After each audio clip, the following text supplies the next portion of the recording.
studio right now, just going over my last couple little changes. So I guess I'm going to talk to you about some of the records and like how they came to be.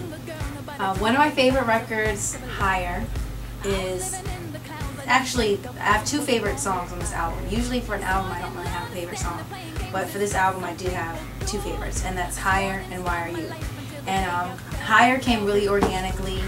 I worked with Warren Campbell on the song, and it basically it was one of the last songs that I did, and it was like a really late night.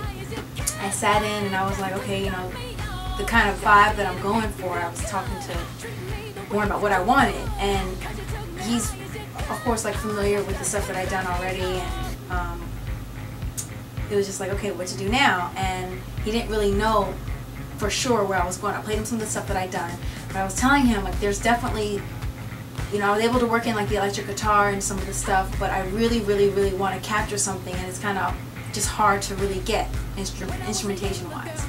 So he was like, well, what are you looking for? And I was like, I'm just looking for something that's me. I'm looking for something that's just like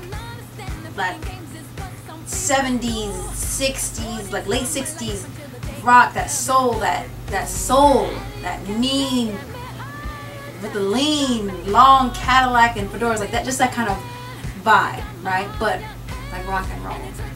So he plays everything. Did not know that he plays everything, and so he brought out like a bass guitar, and he just started playing. And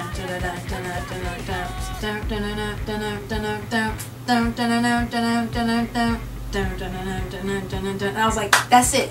Because I told him, I was like, I would love something as a guitar, but it's hard to work in, and I want something that's like a riff, like it's like almost like the guitar is just as important as the vocal melody. It's just like, so there has to be a very memorable like guitar line, right? So he did that, and I was like, that's it. So once we had that, then it was off to the drums, and he has like so many different drums. Like Warren has a bunch of different drum kits, so he just started banging away at the drums. No song structure or anything, just a bunch of, you know, drumming. And while he was doing that, I was just letting everything just come to me. And he did that for, you know, a little while.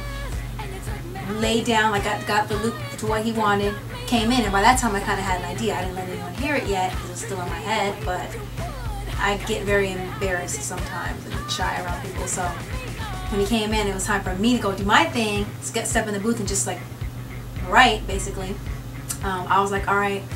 I was like, I'm gonna do it, but I'm a little embarrassed, so I don't know. You know, it might be okay. I don't know if it's good. Da, da, da, da. He's like, girl, just go in there. So I went in, and that's when it just came out. And at the time, it wasn't all lyricals. It was just, when I was a younger girl, nobody told me about the facts of life. Think about what's wrong or right. And a lot of that and then higher, higher, that was there. So half the song was written just on the fly, and then there's like some lyrics that were there, and then it, you know, eventually came in. But that's Higher is one of my favorite songs that I've ever done in my whole life. Like, I just feel like, for me personally as an artist, that song together with Why Are You demonstrate a lot of who I am as an artist right now. You know, a lot of what I've always been, but a lot of what I am right now, and it's just perfect. I love that record so much.